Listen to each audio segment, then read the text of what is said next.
Y, y es un tema supremamente importante porque en la medida en que los seres humanos vamos avanzando en lo tecnológico, parece que fuéramos en detrimento de lo humano, de lo personal y sobre todo de lo emocional. Hace poco hablaba con alguien y le decía que lo paradójico de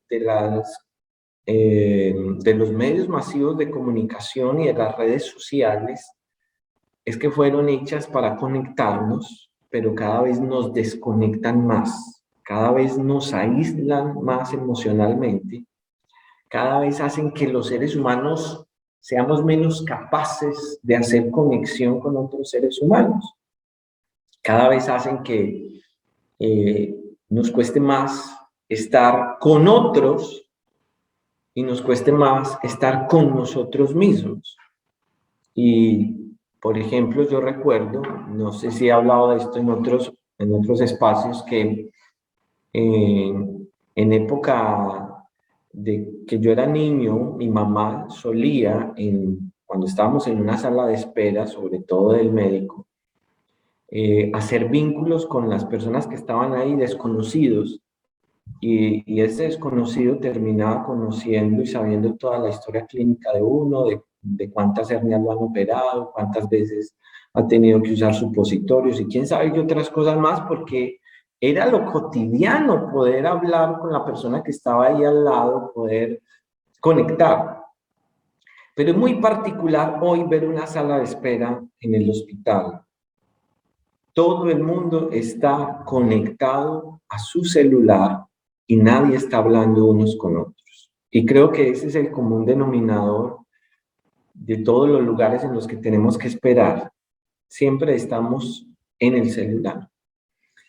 Y eso ha hecho que seamos incapaces de conectarnos con otros. Una de las consultas más frecuentes de los adolescentes es que cuando se encuentran con otros adolescentes, o sea, hablan mucho por chat, pero cuando están cara a cara ya no saben de qué hablar.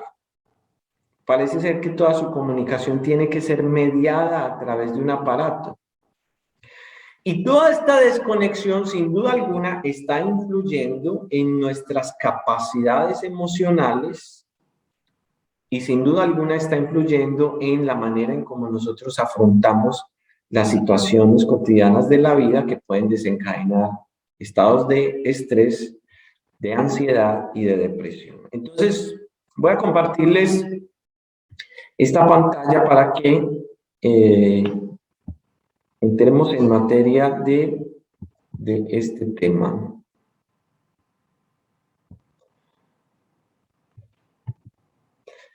Aquí hay algunos datos de interés. Más de 300 millones de personas viven con depresión en el mundo.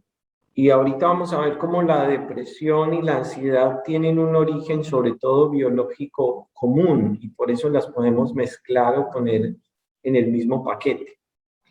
Menos del 50% de las personas que tienen ansiedad y depresión reciben tratamiento o reciben un tratamiento adecuado. Parte de esto es todos los mitos, los miedos que hay alrededor de la depresión y también la incapacidad de muchas personas de pedir ayuda cuando identifican algunos de los síntomas depresivos o ansiosos que vamos a estar hablando de ellos. La depresión es más común en las mujeres. Los estudios siguen mostrando esta tendencia a que las mujeres suelen sufrir más de depresión que los hombres. Y la depresión también es la principal causa de discapacidad en el mundo. Y esto representa pérdidas económicas impresionantes en todo el mundo. Las personas que dejan de trabajar o las incapacidades laborales debido a la depresión. Y este es un dato que es muy importante porque nos hace pensar en la atención que tenemos que tener a los adolescentes. Cerca del 50% de los problemas de salud mental aparecen antes de los 15 años. Y ahí es donde podemos hablar también acerca de la influencia de los primeros años de vida en la salud mental. Parte de lo más complicado, lo más difícil o lo más triste de la depresión y de la ansiedad y en general de casi todos los problemas mentales es lo incomprendidos que son. Y no solamente incomprendidos desde el punto de vista clínico, porque hay muchas cosas que siguen siendo una incógnita para los profesionales de la salud en cuanto a cómo se dan, cómo se desarrollan y aún cómo se tratan las enfermedades mentales, sino también lo incomprendida que es una persona en medio de la sociedad en cuanto a su depresión y su ansiedad. Parece que hay un divorcio entre el conocimiento clínico y científico que va avanzando relacionado con la ansiedad y la depresión y el conocimiento general de la gente que sigue viendo este tipo de condiciones clínicas de una manera de tabú y con las que no quieren relacionarse o quieren esconder. Y por eso es que nos cuesta pedir ayuda cuando tenemos alguna de estas condiciones. Pero vamos a empezar a hablar de la ansiedad y, y hay que hacer una diferencia muy importante aquí. Ansiedad o un trastorno de ansiedad no es lo mismo que estar preocupado por algo. Mucha gente dice, ay, mañana tengo una entrevista de trabajo, estoy muy ansioso. O mi hijo no ha llegado a la casa y ya es la medianoche y eso me empieza a generar ansiedad y preocupación. Esa preocupación natural que presentan las situaciones cotidianas de la vida no son lo mismo que un trastorno de ansiedad. La preocupación no es estrés y la preocupación no es ansiedad desde el punto de vista clínico. Para que se hable de un trastorno de ansiedad se necesitan estos dos componentes grandes, fundamentales. El primero es el cognitivo o mental. ¿Qué experimenta una persona a nivel mental cuando tiene un trastorno de ansiedad?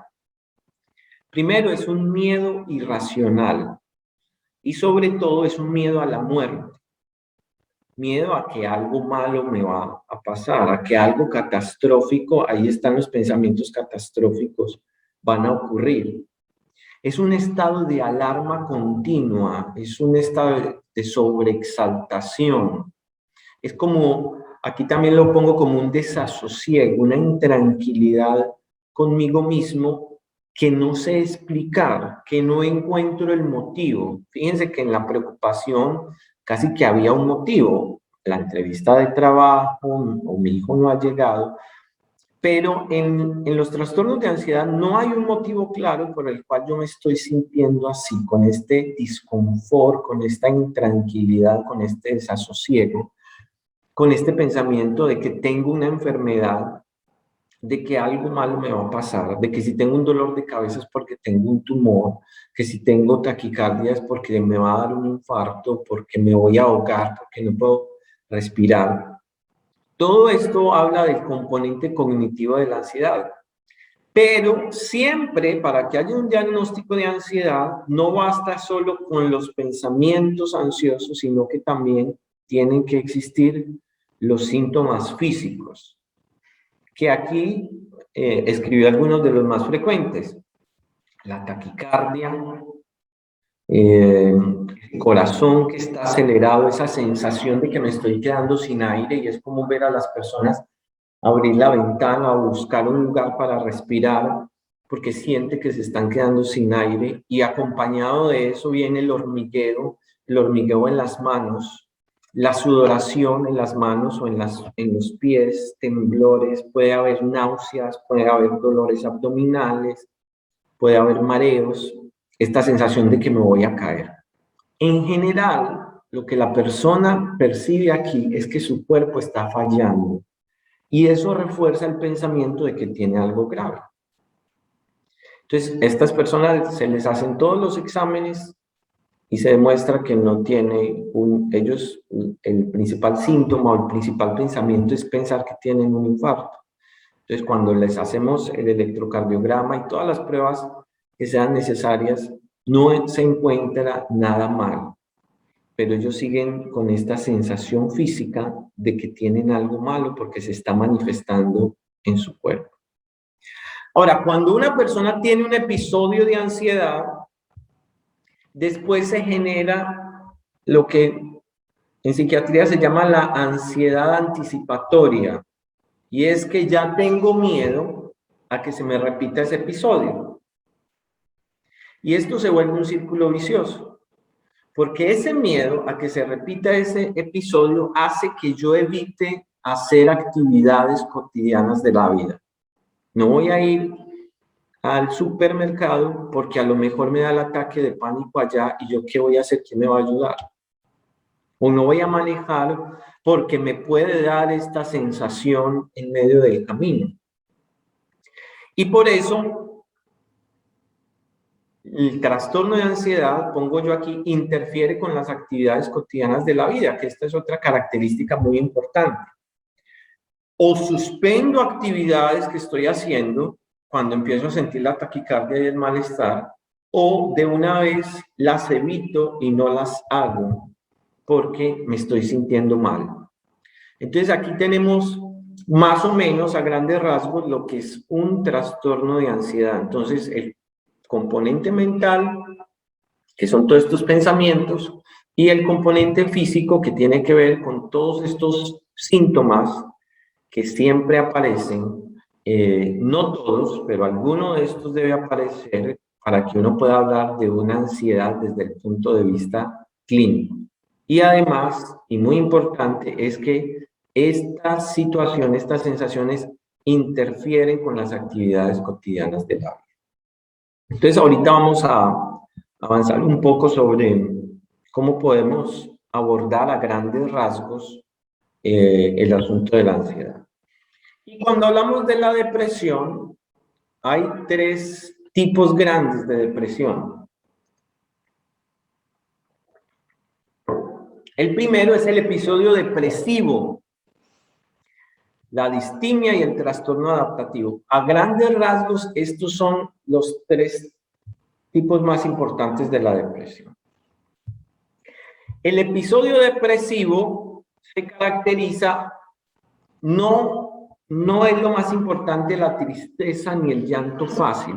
Presten mucha atención que esto es importante. Uno siempre que piensa en depresión piensa en tristeza.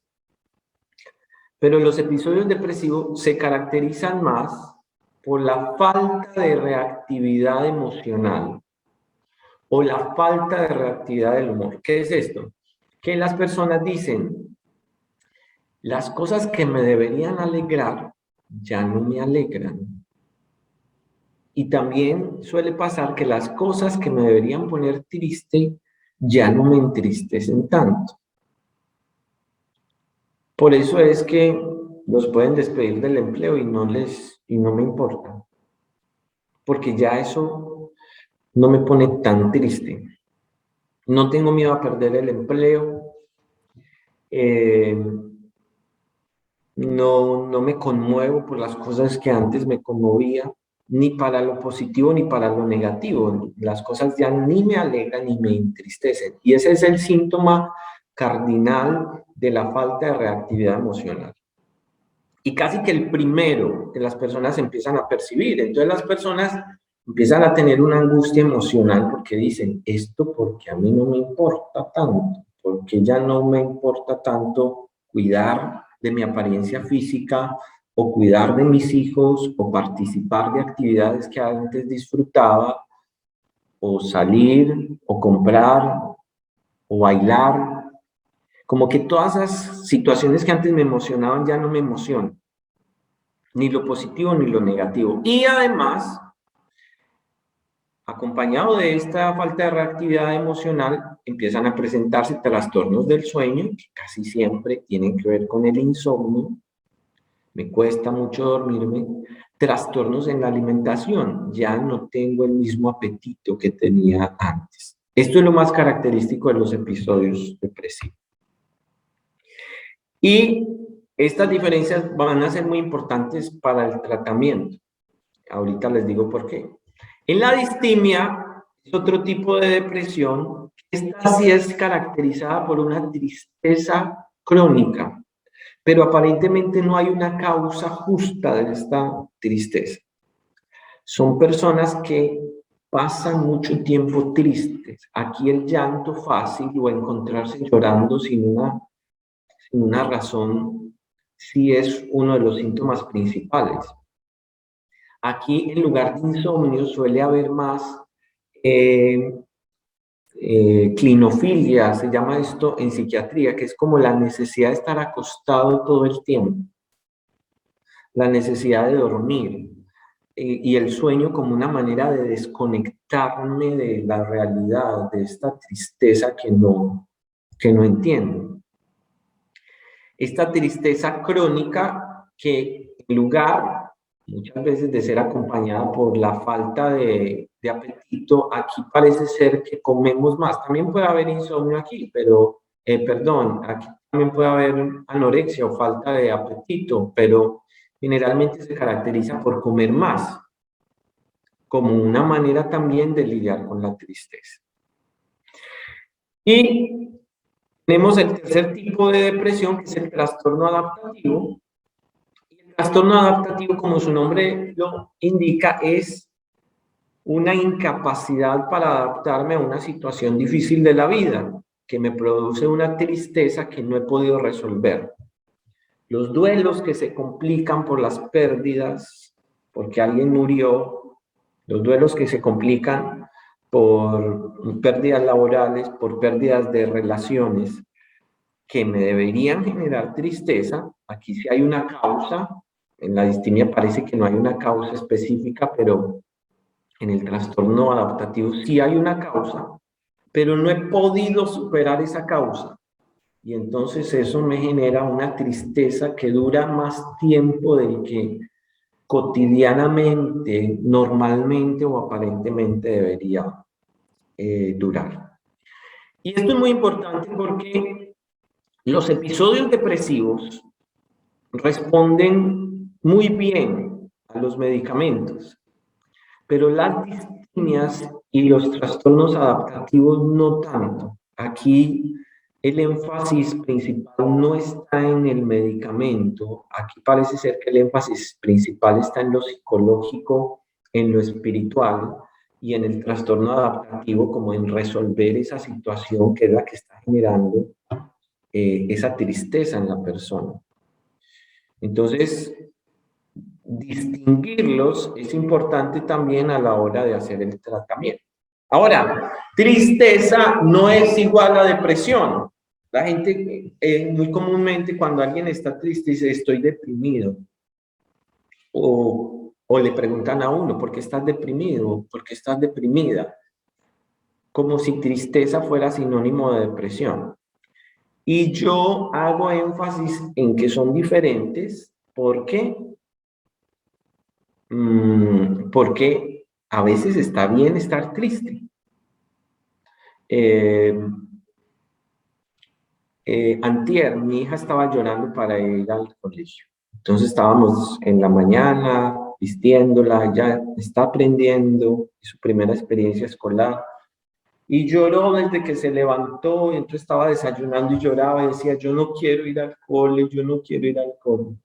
Hasta que yo le dije, Abigail, ya no llores más, vas a ir al colegio. Entonces ella me contesta, pero mi mamá me dijo que estaba bien llorar. Entonces yo le dije, ya no tenía palabras porque tiene la razón, está bien llorar, a veces está bien llorar.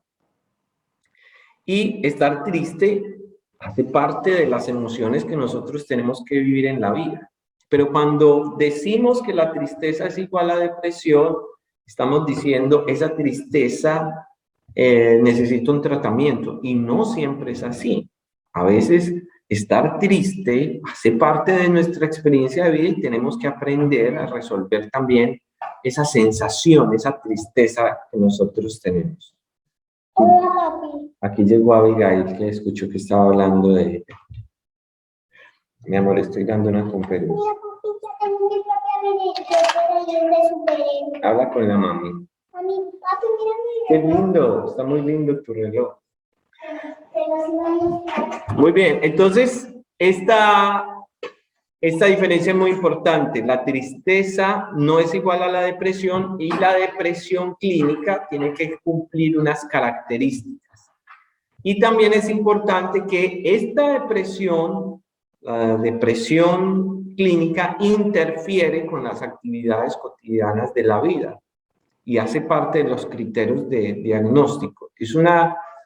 Es un momento en el que a mí me cuesta, por ejemplo, en el episodio depresivo, las personas dicen que les cuesta mucho concentrarse. No soy capaz de concentrarme, parece que mi mente está en otro lugar. En la distimia, casi que esa tristeza no los deja realizar ninguna actividad, lo mismo que en el trastorno adaptativo. Pero para que nosotros podamos entender cómo es el abordaje, cómo nosotros podemos ayudar a las personas que tienen depresión o ansiedad, necesitamos entender que hay tres componentes fundamentales, importantísimos, para que uno entienda la enfermedad mental. En el centro yo puse la voluntad, porque es como el que a nosotros nos parece más obvio, y es cuando alguien está triste, nosotros, o cuando alguien está en una situación de estas, de depresión, de ansiedad, de una tristeza crónica, nosotros solemos decirle a esta persona, ponga de su parte, ¿cierto? Como si todo dependiera de la voluntad, como si fuera una decisión, no sentirte triste. Y esto habla de lo incomprendida que es la depresión y la ansiedad, ¿cierto? Quizá en la charla anterior les decía, cuando alguien tiene diarrea, nadie le dice, ponga de su parte, no vaya tanto al baño, esforzate un poquito más, aprieta un poquito. No, ¿cierto que no? Pero parece ser que en los trastornos emocionales y mentales, eso es lo primero que nosotros podemos decir. Levántate de ahí, poné de tu parte, no hagas más eso, no te eches a morir, por lo incomprendido que es el trastorno mental. Sí hay una parte muy importante de la voluntad que los pacientes pueden hacer. Por ejemplo, pedir ayuda es una parte importantísima. Por ejemplo, tomarse el medicamento, por ejemplo, asistir a las citas de ayuda psicológica o espiritual, o la cita médica, en fin. Sí hay una parte de la voluntad, por ejemplo, el cambiar algunos hábitos. Hace poco estaba hablando con un chico con un diagnóstico de depresión y yo decía, una de las cosas que tenemos que revisar es qué música te pone más depresivo, qué libros, qué programas te ponen más depresivos. Entonces ahí sí está el ejercicio de la voluntad, es decir, estas actividades, estas cosas yo no las voy a hacer, de esto no puedo participar porque están contribuyendo a mi depresión. Pero no es tan simple como decir, pon de tu parte y la ansiedad y la depresión se van a ir. Sí hay un componente de la voluntad. Pero también hay un componente biológico muy importante. Y es lo que está ocurriendo en el cuerpo. Es las sustancias que se están alterando en el interior que están causando la depresión, que ahorita vamos a hablar un poco de ellas, de estas sustancias que están implicadas en la depresión y en la ansiedad. Y la otra parte importantísima para entender la enfermedad mental es la personalidad. Y entonces en lo biológico va a haber que hacer unos cambios en las dietas, en la manera de dormir, en algunos hábitos y en algunos casos se necesitan medicamentos. En la voluntad está el ejercicio de pedir ayuda, asistir, ir a a la consejería, ir a la terapia, ir a las personas que me pueden ayudar a tomarme el medicamento cuando me lo tengo que tomar.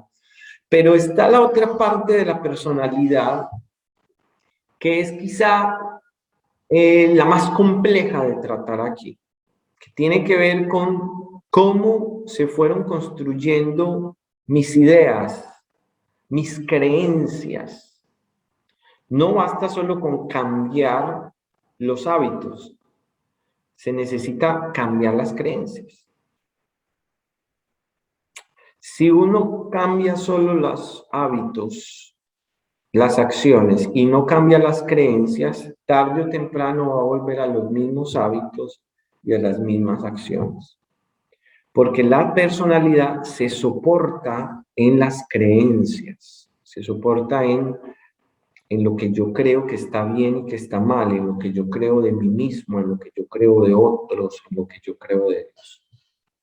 Entonces uno suele encontrar que hay personalidades que tienen unas creencias negativas acerca de sí mismos que los llevan a conductas autodestructivas.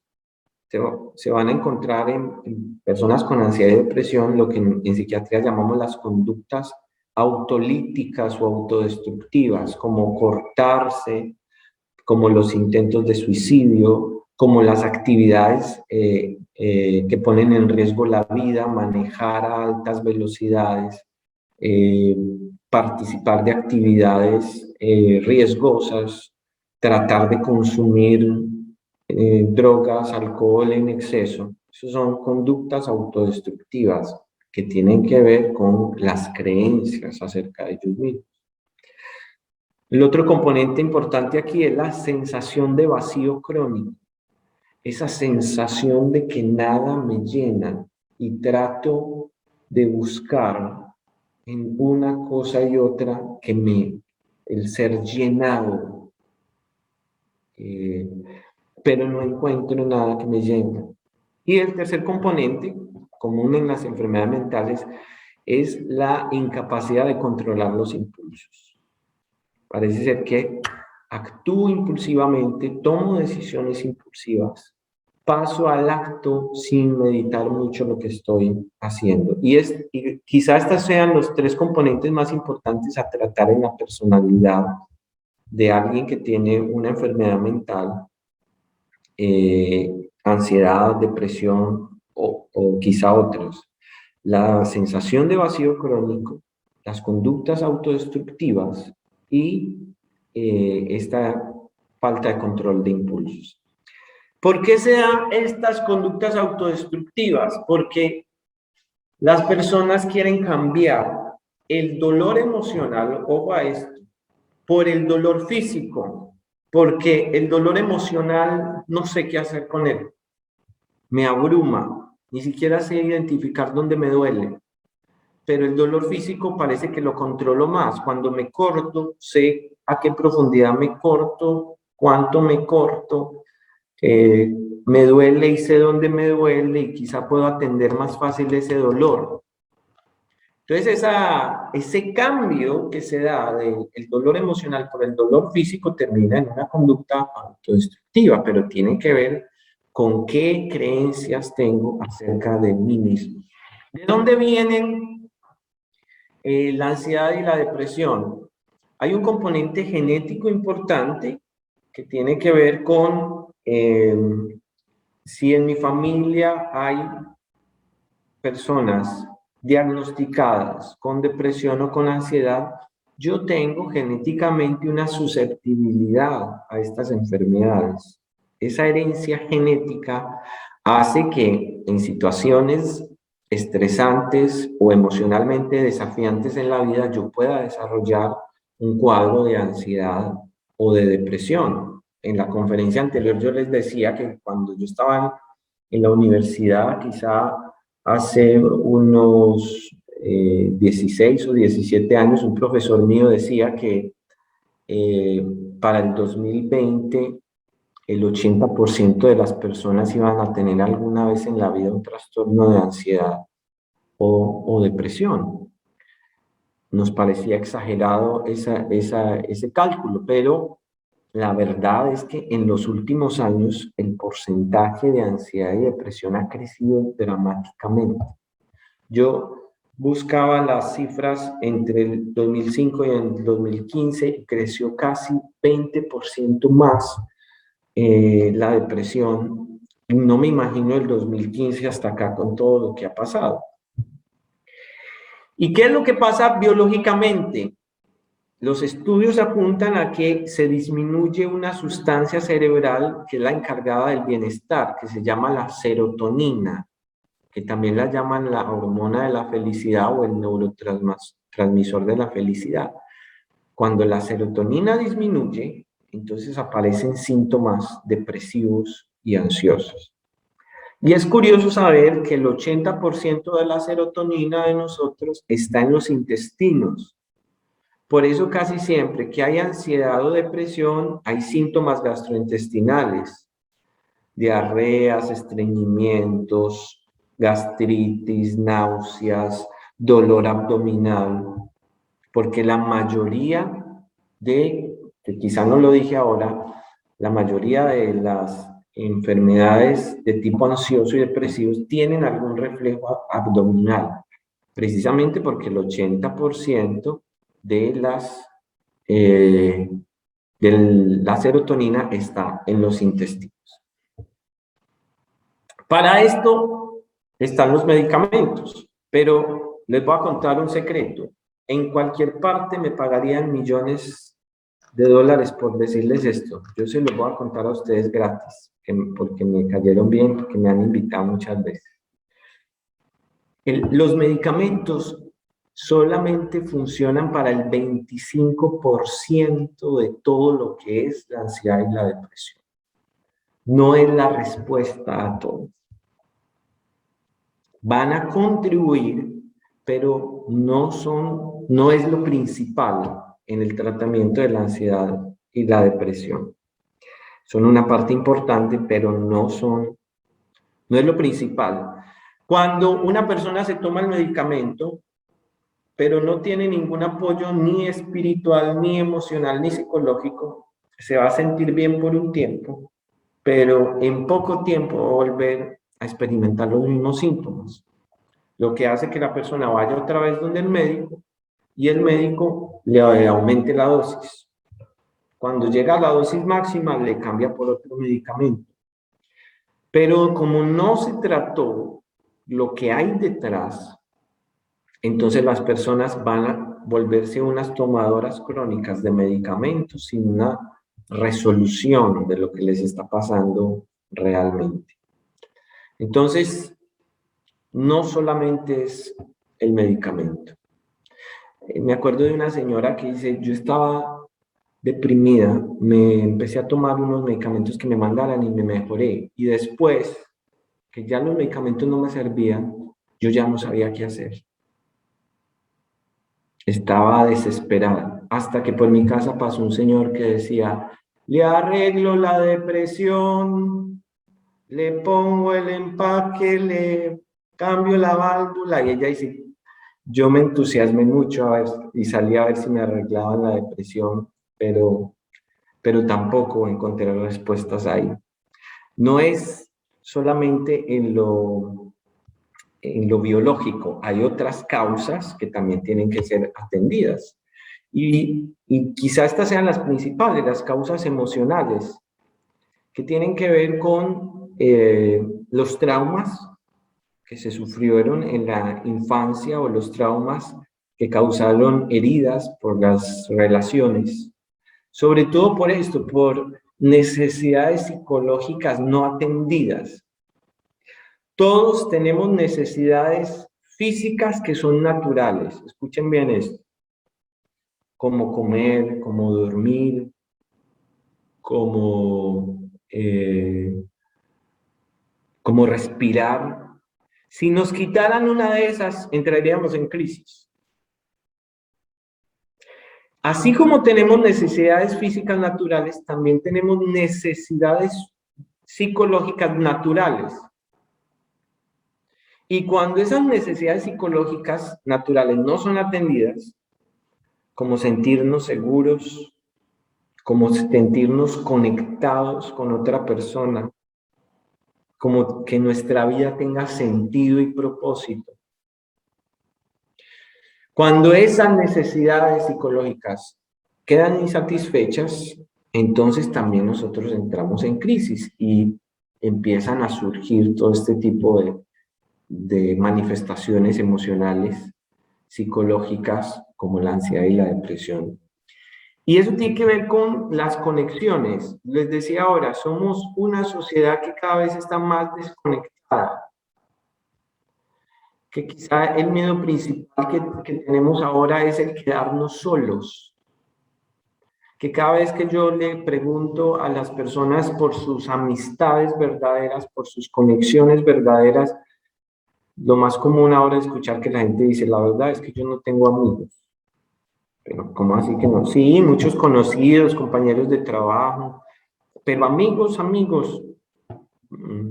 no, yo no tengo. Y parece ser que esa falta de relaciones significativas está contribuyendo dramáticamente a estados ansiosos y depresivos.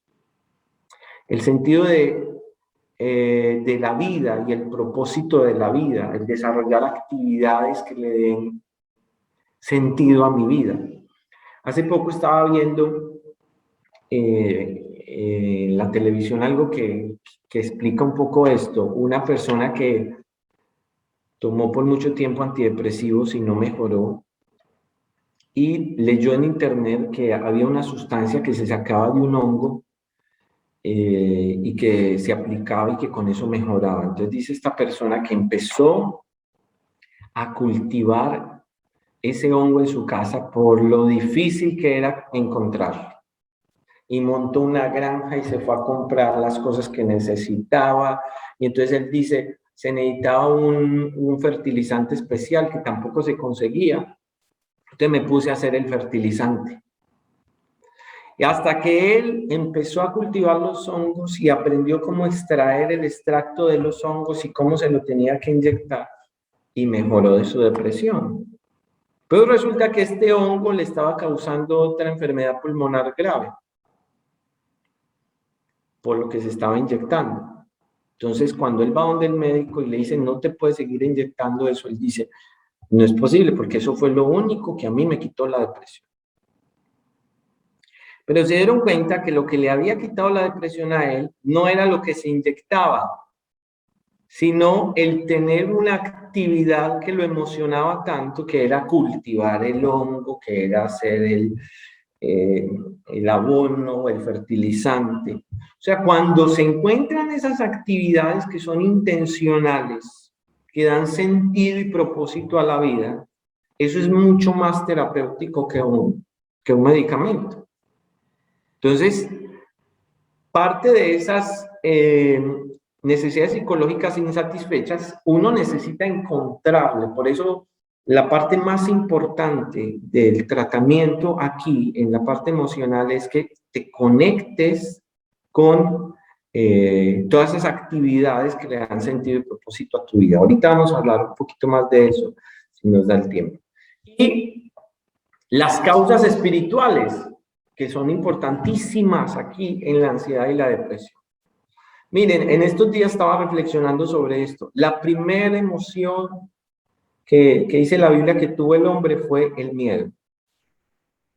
Cuando pecó, dice, tuve miedo y entonces me escondí.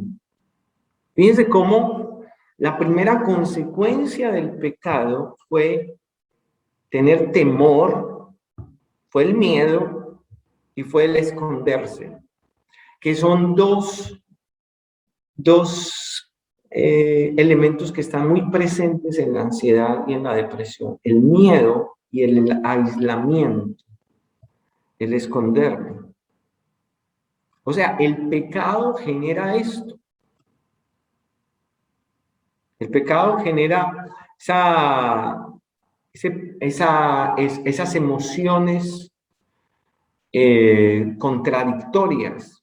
Aquí hay un pasaje bíblico que habla un poquito de las consecuencias del pecado, y que está en Deuteronomio 28, y dice así: ni aún entre estas, vamos a ver si aquí lo pongo, ni aún entre estas naciones. Imagínense lo que nos está relatando esto. Todo esto que ustedes ven aquí es consecuencia de el pecado. La planta de tu pie no tendrá reposo. Jehová te dará corazón temeroso, desfallecimiento de ojos, tristeza del alma. Díganme si esto no es la descripción de una persona deprimida. Pies sin reposo, corazón temeroso, desfallecimiento de ojos, tristeza del alma. Tendrás tu vida como algo que pende delante de ti. Estarás temeroso de noche y de día. Fíjense cómo dice: no tendrás seguridad de tu vida. Por la mañana dirás: ¿quién diera que fuera en la tarde? Y a la tarde dirás: ¿quién diera que fuese la mañana? Por el miedo de tu corazón con que estarás amedrentado y por lo que verán tus ojos. Esta es una descripción bíblica de una persona con un trastorno de ansiedad y depresión, que, como les decía, como los dos están relacionados con causas similares, se suelen acompañar también. Entonces hay muchas personas que tienen ese diagnóstico, trastorno de ansiedad y depresión. Para mí esto es una descripción bíblica muy clara, de una persona con ansiedad y depresión. Pero ¿cuál fue la consecuencia de esto? El pecado. El pecado que genera el temor, el pecado que genera el esconderse. O sea que hay un componente espiritual muy importante también en los trastornos de ansiedad y depresión. Eso, en la solución, en la atención, indiscutiblemente está el conectarnos. Conectarnos con otros es lo primero. Empezar a establecer relaciones significativas y no más a través del celular, no más a través del chat. Necesitamos poder pedir ayuda. Necesitamos, cuando hablamos de la conexión con otro, estamos diciendo: pide ayuda. No te sigas escondiendo. Habla de lo que te está pasando. Busca con quién abrir el corazón. Busca ayuda médica si necesitas. Busca ayuda espiritual. Busca que otras personas te puedan acompañar en eso que estás viviendo. No se puede vivir estas emociones tan difíciles en soledad. Se necesita conectarse con otros, conectarse con un grupo, conectarse con la sociedad. Hay un libro muy interesante que se llama Desconexiones, creo que así se llama, de Johann Hari. Este es un periodista británico que hace él tuvo depresión y entonces se pone a investigar acerca de este tema y tiene unos conceptos muy interesantes. Y en el libro habla de 9 desconexiones que nosotros tenemos y que generan la depresión. Y una de las más importantes es la desconexión con otros, porque los seres humanos somos seres sociales y casi que nadie nos gana en la naturaleza en la manera en cómo nos conectamos. Dicen que las abejas, las hormigas viven en comunidades más grandes que nosotros, pero lo que nos diferencia a nosotros es que nosotros tenemos vínculos con extraños genéticos. Las abejas y las hormigas tienen una conexión genética y familiar. Nosotros podemos hacer conexiones muy profundas y significativas con desconocidos, con personas que no tienen que ver genéticamente nada con nosotros. Porque los seres humanos fuimos creados para conectarnos con otros. Entonces, cuando hay ausencia de conexiones significativas, tendemos más a la ansiedad y a la depresión. Los estudios muestran que las personas solas o las personas que tienen menos amigos y menos conexiones significativas son personas que tienden más a la depresión. Luego, el tratamiento para la ansiedad y la depresión es que empieces a conectarte con otras personas, pidiendo ayuda, invirtiendo en las relaciones con otros, conectándote con otros. Lo segundo tiene que ver con la conexión contigo mismo. Y esto nos habla de el sentido, el propósito de tu vida. El encontrar situaciones que le dan sentido y propósito a tu vida. Una de las recomendaciones de este autor, de Johann Hari, es que uno pueda, se hicieron grupos de personas con depresión, ansiedad, y el tema principal aquí era: piensa en qué momentos de tu vida te sentiste conectado con el propósito de tu vida. Una actividad que hiciste que te dio sentido y propósito. Bueno, y la gente decía, bueno, el día que toqué un instrumento, el día que hablé en público, el día, bueno. Y luego la pregunta es, ¿cómo puedo realizar más de esas actividades hoy?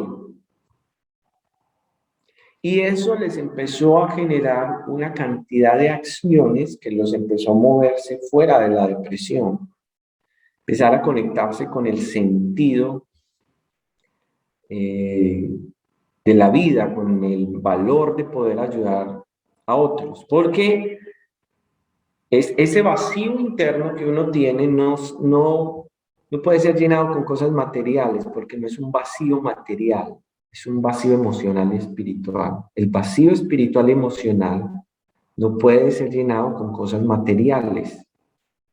¿Se acuerdan que la Biblia dice que las armas de nuestra milicia no son carnales, sino poderosas en Dios? Porque nuestra lucha no es contra carne y sangre, sino, o sea, si nuestra lucha es espiritual, las armas físicas no sirven. Si nuestro vacío es emocional o es espiritual, lo material nunca lo va a poder llenar. Entonces hay que conectarse con las situaciones, actividades que dan sentido y propósito a la vida. Y el tercer punto es mi conexión con Dios.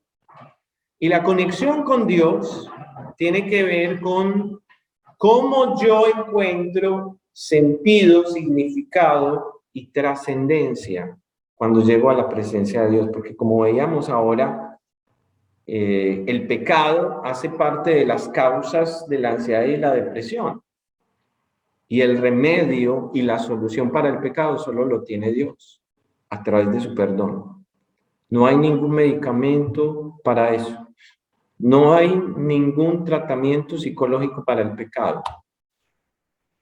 El único que tiene el remedio para esto es Dios. Entonces, cuando me conecto con Dios, experimento su perdón. Isaías 6 dice que uno de los efectos de estar en la presencia de Dios es que Él quita mi culpa y borra mi pecado. Estoy en la presencia de Dios y experimento como Él quita la culpa y borra el pecado. Y los dos son necesarios porque a veces la culpa se me quita, pero sigo pecando.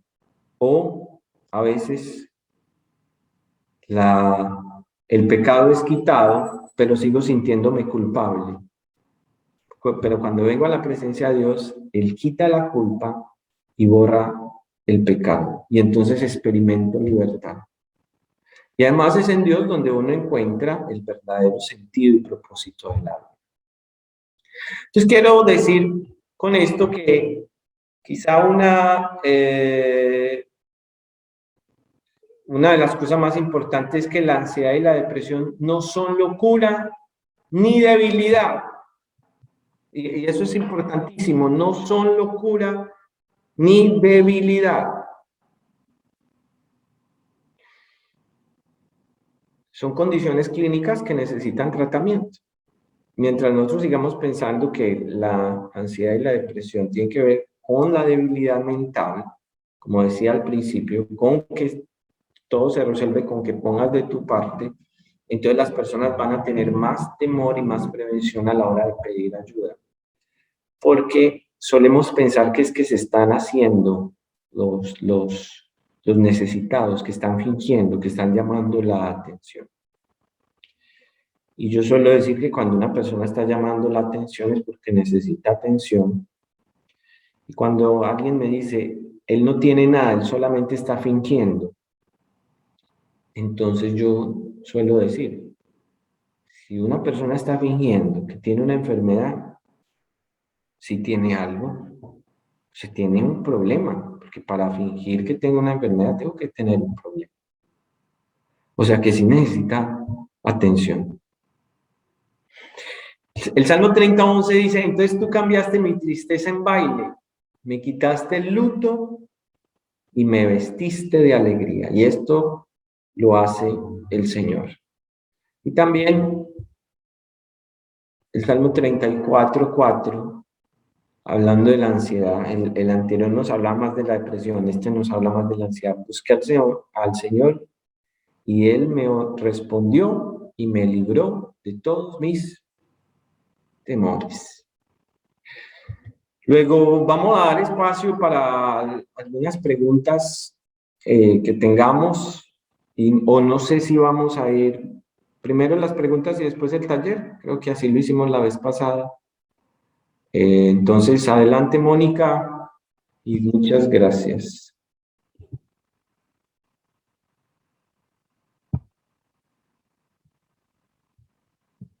No te escuchamos, Fabiola. Si estás hablando, no te escuchamos. Muchísimas gracias por esta conferencia. Yo miraba que todas estábamos tomando notas. La verdad es que es muy interesante todo. Yo te quiero dar gracias en nombre del grupo Mies, que hoy somos anfitrionas de este bello grupo que se ha congregado para escuchar la conferencia. Muchísimas gracias. Como tú bien dices, es momento para unas preguntas. Yo solo tengo una curiosidad. ¿Qué hora es en tu país en este momento? Son las 8 de la noche. Ok, 8 de la noche. Pues acá son las 6 de la tarde. Y pero en Mies es la hora de las preguntas. Y saben, es bien bonito que hagamos preguntas. Me encanta que el Señor nos invita a tener una fe pensante. Tú dijiste muchísimos consejos y yo veía detrás de cada una de nosotras hay muchas personas. Y entonces me parecía especial y nos veía incluso tomando esas notas porque yo creo que a través de lo que hemos aprendido esta tarde podemos iniciar muchísimas conversaciones que, como bien han puesto algunas personas en el chat, van a ir con la intención de ayudar.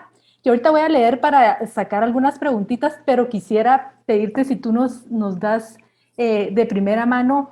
Me gustó mucho tu consejo o tu analogía que hacías con esto de la diarrea, que cuando uno tiene diarrea no te dicen, ay, aguántese. Entonces, ¿cuál podría ser un botiquín o qué tenemos que tener a mano si de repente empezamos a sentir alguna señal de ansiedad o depresión? ¿Cuál sería el ABC, el botiquín básico para tener a la mano? ¿Cuál sería el paso a seguir? Si tú nos puedes compartir eso, mientras vamos a leer de las preguntas que están haciendo en el chat. Por favor, Guillermo, gracias. Bueno, gracias, Fabiola. Sí, en los trastornos de ansiedad,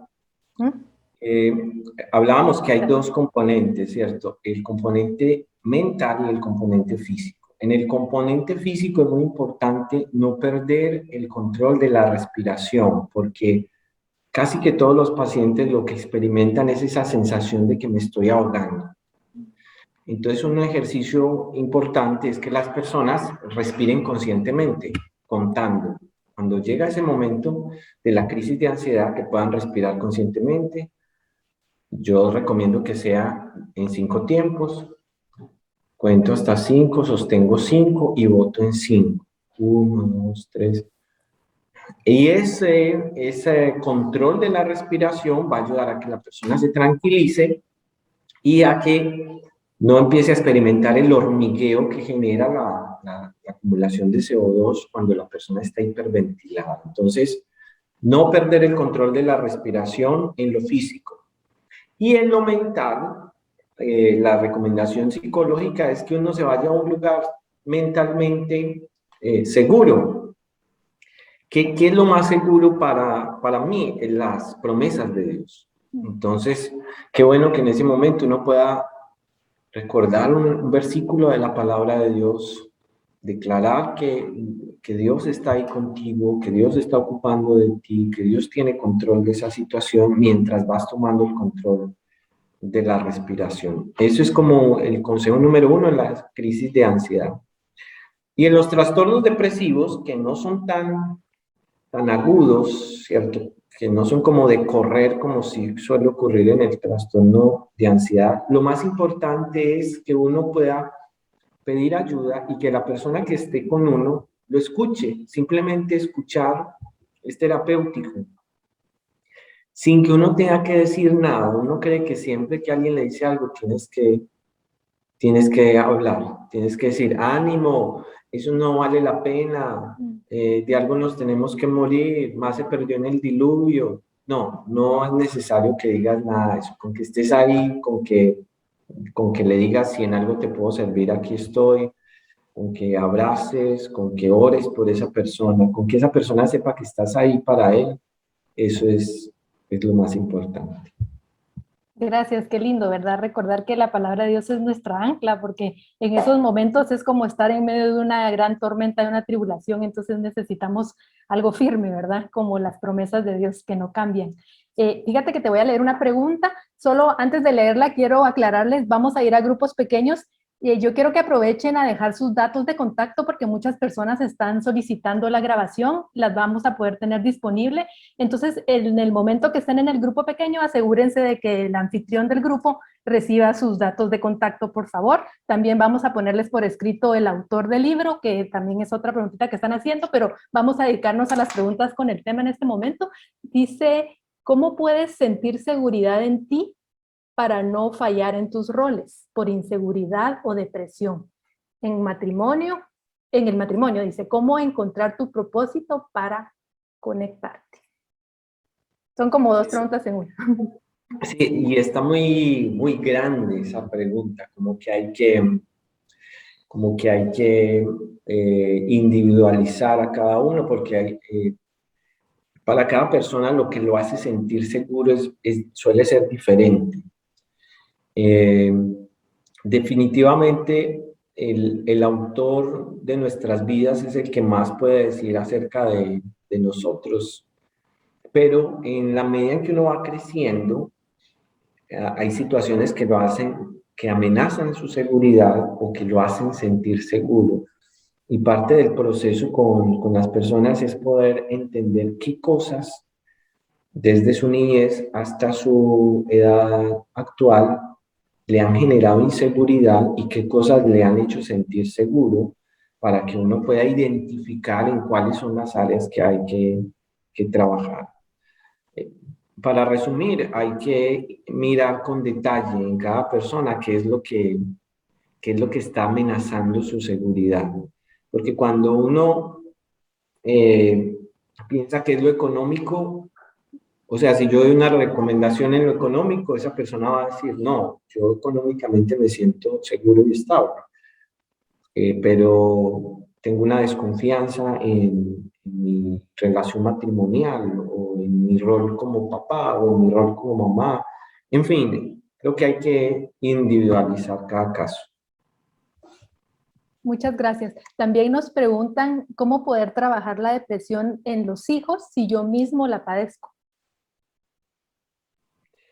Es como en los aviones. Primero usted se tiene que poner la mascarilla antes de ponérsela a los que van a su lado. Entonces, lo primero es que uno pueda pedir ayuda y uno se involucre en un tratamiento. Cuando yo digo tratamiento no estoy diciendo siempre medicamento. Ahorita les decía que la parte más importante no era el medicamento ayuda, pero tiene que ver con la parte psicológica y emocional y la parte espiritual. Entonces, primero necesito yo estar en un tratamiento Y segundo, después de eso, ya voy a tener muchas más herramientas para poder ayudar al otro, para poder apoyar. Pero sin duda alguna, el mejor apoyo siempre está en la compañía, en escuchar y en que la otra persona sepa que estás ahí. A veces, otra vez, a veces sin decir nada, pero que sepa que estás ahí. En nuestro afán por ayudar, a veces somos invasivos o intrusivos o impositivos o maltratamos a las personas, ¿cierto? Y generamos una herida más profunda, queriendo ayudar, ¿cierto? Pero lo más importante es que esa persona sepa que ahí estás. Muchísimas gracias. ¿Cuál sería la mejor manera, nos pregunta Carol Musi, cuál sería la mejor manera de avisar a tu círculo de amigos por lo que estás pasando? Porque es muy cierto que dicen, pone de tu parte, te va a pasar, o que crea una rutina y te sentirás mejor. Entonces, ¿qué nos aconsejas? ¿Cómo podemos dar esa señal de ayuda? Yo creo que tampoco hay que hacer publicidad o ponerse una camisa, una remera que diga soy depresivo, necesito ayuda, sino buscar las personas que generan más empatía, confianza quizá, con la que uno pueda abrir su corazón. Yo creo que, como decía en la conferencia, estas condiciones son tan incomprendidas que a veces cuando las hacemos públicas, por ejemplo en las redes sociales o en los ambientes no adecuados, los comentarios nos afectan más y nos previenen más. Entonces es mejor buscar personas de confianza adecuadas con las que uno pueda decir, esto es lo que yo estoy viviendo y necesito ayuda. Pero siempre hay que buscar ayuda. Decía en la charla anterior, y lo vuelvo a repetir, la capacidad más importante que tenemos los seres humanos es la capacidad de pedir ayuda. Muchas gracias. Eso nos quedó muy grabado porque comentábamos de las notas de la conferencia anterior. Si puedo pedir ayuda, no estoy tan mal como pensaba, ¿verdad? Entonces, ánimo. Así Yo es. anoté a lo largo de esta conferencia también el pedir ayuda muchísimas veces. Entonces, creo que también es una exhortación de parte del Señor a tener esos corazones humildes y abiertos a pedir ayuda y que recordemos que el Todopoderoso está con nosotros, que Él es nuestra ayuda. Así dice la palabra, Él es nuestro ayudador.